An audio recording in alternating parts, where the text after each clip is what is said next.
Hello all, myself architect Ruchika Sharma and architect Zainab Samreen from APJ College of Architecture and Planning will be presenting this paper today. The topic of the paper is sustainability through public transport in post-COVID times. The crisis of COVID-19 has shown that effective public transport is vital to keep cities running. The aim of this research is to find out measures to keep public transport safe in post-COVID era and continue to be a sustainable mode of transport as there is already decline in travel demand. This paper has been divided into two sections. The first section of this paper will briefly highlight various problems, issues, and challenges to cope with public transport because of this pandemic. The second section will be an analysis of different case studies. They are conducted at places of high rates of COVID-19. Delhi, being an urban area, is taken as one of the case study for dealing with post-COVID mobility issues, along with the studies on Wuhan and New York. This paper aims at discussing some of the important recommendations and precautions to be taken care of afterwards. It is based on available literature and secondary data. Public transport is always considered to be a sustainable mode of commuting. Past researches have shown that it is good for environment because greater use of public transport is associated with reduced pollution, greenhouse gas emission, congestion, and lower rates of traffic injuries, less noise, less stress, and improved mobility for the poor.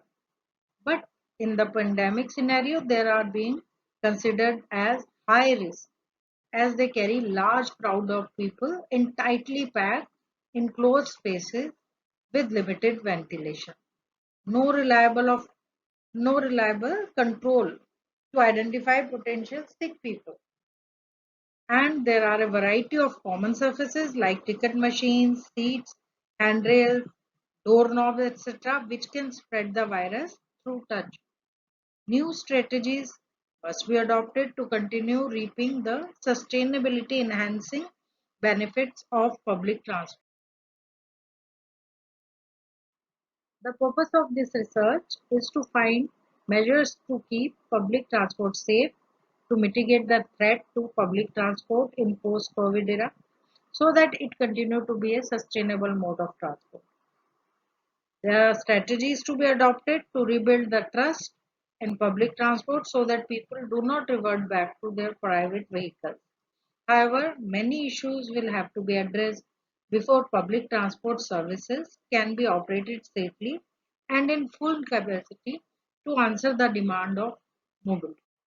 There are three case studies taken up. First, Delhi, where there is complete lockdown after COVID for metro and it is not yet open. However, buses have started flying since May 2nd. Second case study is New York, where subways and buses never stop. And third is Wuhan, where after lockdown, public transport has started again with all the precautions.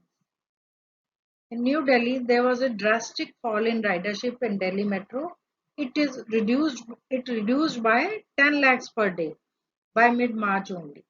Earlier, there was a steady rise in ridership for last few years, as you can see in the graph, but it is halted now. Advisory was released by Metro Authority on March 19 to keep it running safely, which advocates use metro for essential travel only, maintain social distancing, alternate seats to be left vacant, no standing passengers allowed, random thermal checking of passengers, strictly not to travel by public transport in case of corona symptoms. But it was completely shut down by March 22nd. The Central Industrial Security Force has recommended phased opening of metro after lockdown with cautions, but they are not sufficient to contain the COVID spread and metro is still halted. New York In New York, the ridership had fallen by nearly 20% by mid-March, but subway and buses remained operational throughout. Subway disrupted only from 1 a.m. to 5 p.m. for cleaning purposes. There has been 25% reduction in daytime service for trains as well as buses. Policies of work from home and staggered work hours for employees were adopted to ease overcrowding. People started walking and cycling. There's about 70% more trips in the month of March, and people are preferring to ride their own vehicles. All the health and hygiene measures are taken care in subways and buses. Wuhan, there was lockdown and complete halt for public transport, but resumed 30% of its services from March 25th. With all the health control checkpoints at stations, passengers can only pass security checks after scanning their QR codes. On-board cameras are there to enforce the rules. Natural ventilation is increased to reduce the risk of infection. Cleaning of air conditioning filters has been enhanced. In Wuhan, a smartphone health code system is being used to track passenger symptoms.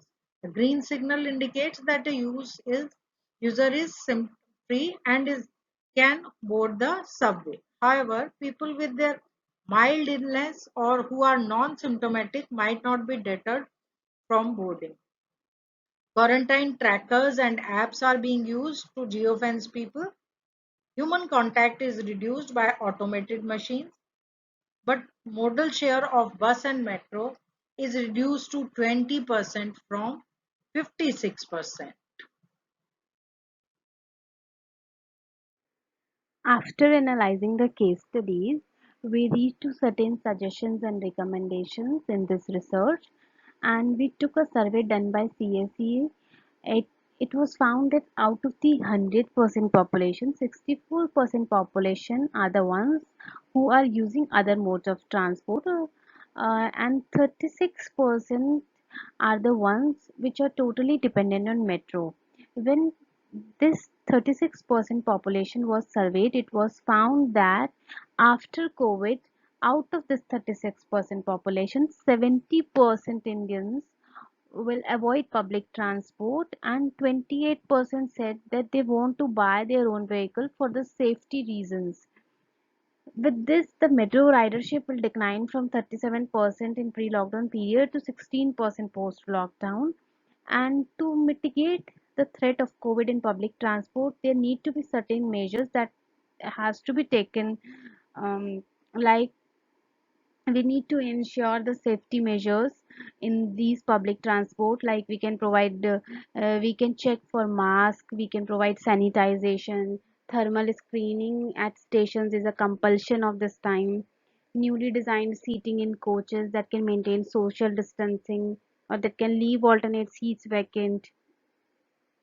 There need to be a restriction on the entry and exit and some other measures like this.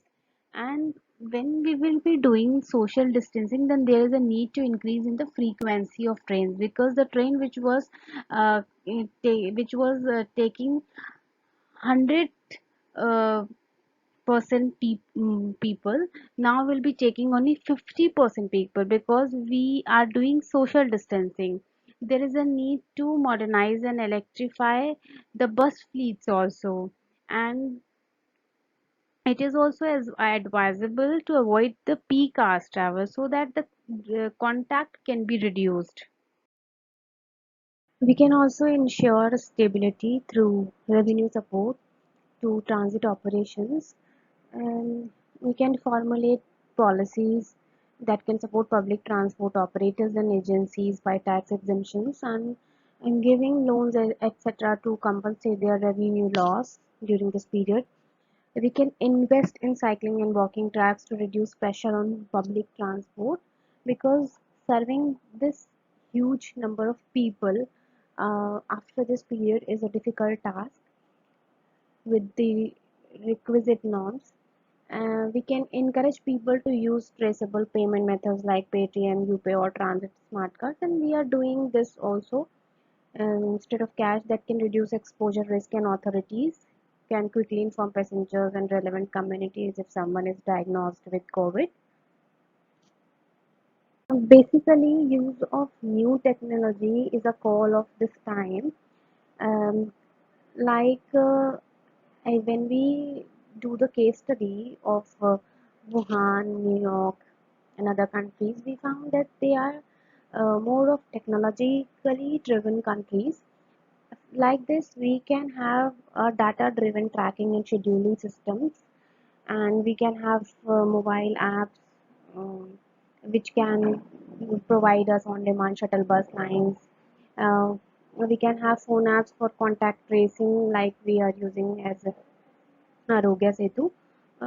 But when we did an online survey on it, then we find out that people were fared about downloading this app because these apps usually collect a lot of personal data, and that was a concern from them.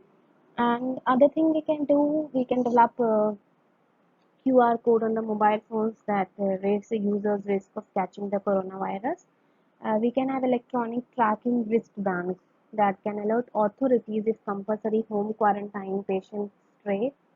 There are certain thrusts to this research, like post-COVID, people should not be encouraged to revert to private vehicles because they will definitely opt for it due to their safety reasons. But if the public transport is good enough and is providing effective measures for the health safety of passengers and transport workforce, then it will definitely decide the future of the transport. There is a need of high quality public transport, contact free walking and cycling, and there should be a twist in the lifestyle adjustment also to reduce the unnecessary travel so that the demand can be fulfilled. There are certain limitations to the study as pandemic is still on and public transport is yet to start in full swing. So the final testing will be proved only after few months, and we don't have any past results to refer to prove the success or failure of the policies and guidelines. And this study is also based on current and recent data available and the observation, and it is conceptual in nature. Further surveys are definitely required to see the results of current measures adopted and accordingly change or develop the policies to ascertain the sustainability. Further research on other public transport mode is also required to develop an integrated approach as different modes impact each other. I would say in the last that if vaccine is developed in time, this will be easier to manage.